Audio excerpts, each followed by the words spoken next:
Whatever the Weather, written and narrated by Sister Darlene Ignani.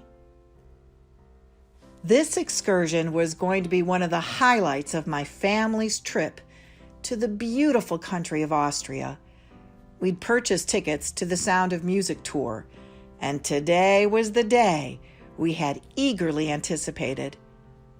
How excited we were to visit the glorious Baroque church where Maria married the captain, the gazebo where Liesl sweetly sang, "I am 16," and the lake where the Von Trapp children tumbled off of a rowboat only to drench their clothing before meeting the Baroness.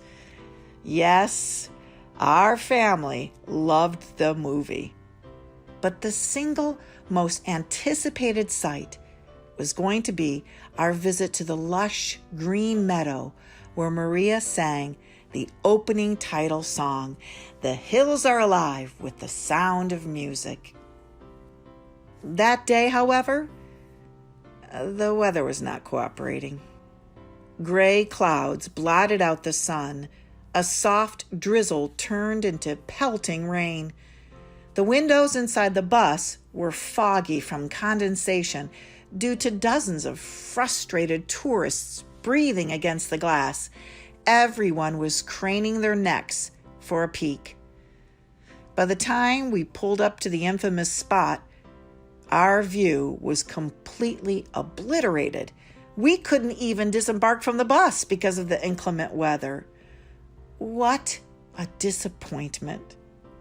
What made this all the more upsetting was that we knew what lay just beyond our view. The majestic grandeur of the Austrian Alps in all of its glory was right there, but we couldn't see it.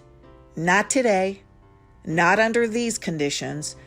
Our day ended in one big, soggy letdown. Today, when I think of that moment, I compare it to how we sometimes approach spiritual challenges. We have a lifetime of experiences to draw from where God has proven time and again His faithfulness, His patience, and His mercy. Yet, we see the trouble in front of us and we can become fearful, even angry. It's as if we don't know who God is and what He can do. Beyond the problem sits the mountain that represents God. He is immovable, unshakable, powerful, and ever-present. God is there. Always. Even when we can't see Him, we simply must be patient. We need to wait with expectation for the clouds to disappear as we surrender our concerns to Him. He's at work, out of our view, keeping His promises as an all-knowing and loving God. And in the waiting, we can recall the history of His goodness towards us and ponder upon our blessings with a grateful heart. Isn't He worthy of that kind of response? Hasn't He earned our trust? And when conditions change, and they will change, our view will once again become clear. The mountain that is God has steadfastly stayed with us through the storm.